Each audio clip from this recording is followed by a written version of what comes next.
আসসালামু আলাইকুম। আশা করি সকলে ভালো আছেন। মালয়েশিয়াগামী সকল প্রবাসী ভাইদেরকে জানাই অভিনন্দন। কারণ ইতিমধ্যেই মালয়েশিয়ার শ্রম মন্ত্রণালয় থেকে বাংলাদেশের 25টা রিক্রুটিং এজেন্সির নাম তারা প্রকাশ করেছে যে মালয়েশিয়াতে নতুন কলিং ভিসায় যারা আসবেন তারা এই এজেন্সির মাধ্যমে আসতে হবে। প্রবাসী ভাইরা, এটা আসলে আমাদের জন্য খুবই খুশির সংবাদ, খুবই আনন্দদায়ক। এবং আপনারা অবশ্যই জানেন যে এটা নিয়ে আমি ভিডিও বানিয়েছিলাম যে বাংলাদেশের প্রায় 2841টা এজেন্সি রয়েছে বাংলাদেশের।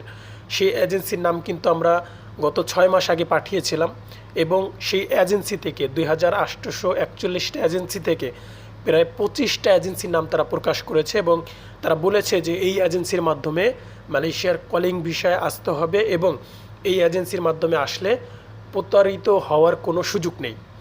তো প্রবাসী ভাইরা, আমি এই এজেন্সির নামগুলো আপনাদের মাঝে এখনই প্রকাশ করব এবং আপনাদেরকে সুন্দর করে দেখিয়ে দেব নাম সহকারে। তো ভিডিওটি আমি শুরু করছি। শুরু করার আগে রিকোয়েস্ট থাকবে, যারা এখনও এই চ্যানেলটি সাবস্ক্রাইব করেননি, মালয়েশিয়ার নিত্য নতুন ভিসা কাজ সম্পর্কে আপডেট পেতে চ্যানেলটি সাবস্ক্রাইব করে আমার সাথে থাকবেন এবং ফেসবুক পেজ থেকে যারা দেখবেন তারা ফেসবুক পেজটি ফলো করবেন এবং ভিডিওটি শেয়ার করবেন। তো প্রবাসী ভাইরা, শুরু করছি।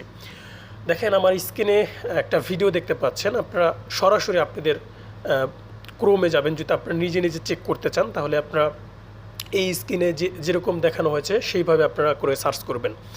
তো আপনারা ক্রোমে যাবেন, যাওয়ার পর মালয়েশিয়ার FWCM এটা লিখে সার্চ করবেন।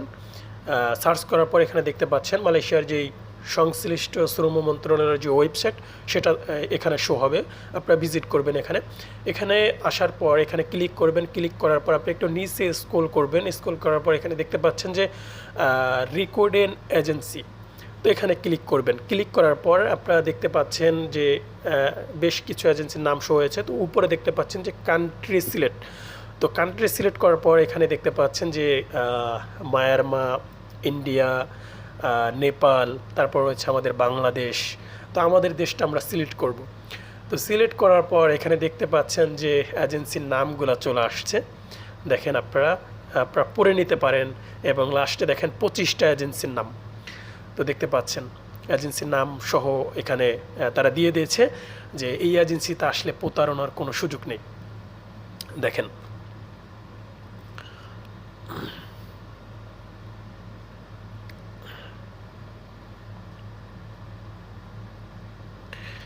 তো প্রবাসী ভাইরা, আপনারা দেখতে পেলেন যে এই এজেন্সির তালিকাগুলো তারা প্রকাশ করেছে, শুধুমাত্র 25টা এজেন্সি।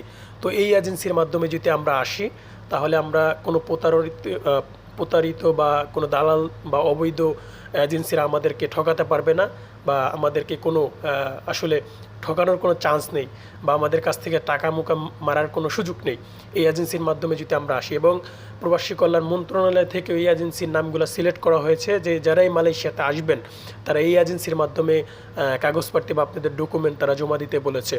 তো প্রবাসী ভাইরা, আশা করি বুঝতে পেরেছেন এবং জানতে পেরেছেন। এটা একটা সতর্কমূলক ভিডিও, কারণ এই এজেন্সির বাইরে আর কোনো এজেন্সি মালয়েশিয়াতে লোক পাঠাতে পারবে না, তারা সরাসরি বলে দিয়েছে। তো এটা আসলে আমাদের জন্য খুবই গুরুত্বপূর্ণ ছিল এবং ইম্পর্টিং ছিল এই বিষয়টা জানার। কিন্তু তো প্রবাসী ভাইরা, আমরা কিন্তু অনেকেই না জানার কারণে কিন্তু অনেক অবৈধ এজেন্সি, ভুয়া এজেন্সির কাছে কিন্তু আমরা অনেকেই ডকুমেন্ট বা পাসপোর্ট জমা রেখেছি বর্তমান সময় এবং অনেকেই দিচ্ছি। তো সবাই এই এজেন্সির নামগুলো দেখে পাসপোর্ট বা আপনাদের ডকুমেন্ট জমা দেওয়ার চেষ্টা করবেন, নাহলে কিন্তু প্রতারক চক্ররা আপনাদের কাছে কিন্তু টাকা পয়সা হাতিয়ে নেওয়ার চেষ্টা করবে। তো প্রবাসী ভাইরা, আজকের মতো এই পর্যন্তই ছিল। ভিডিওটি ভালো লাগলে অবশ্যই লাইক করবেন, কমেন্ট করবেন, ভিডিওটি শেয়ার করবেন, চ্যানেলটি সাবস্ক্রাইব করে সাথে থাকবেন। তো আজকের মতো এই পর্যন্তই ছিল। খোদা হাফেজ।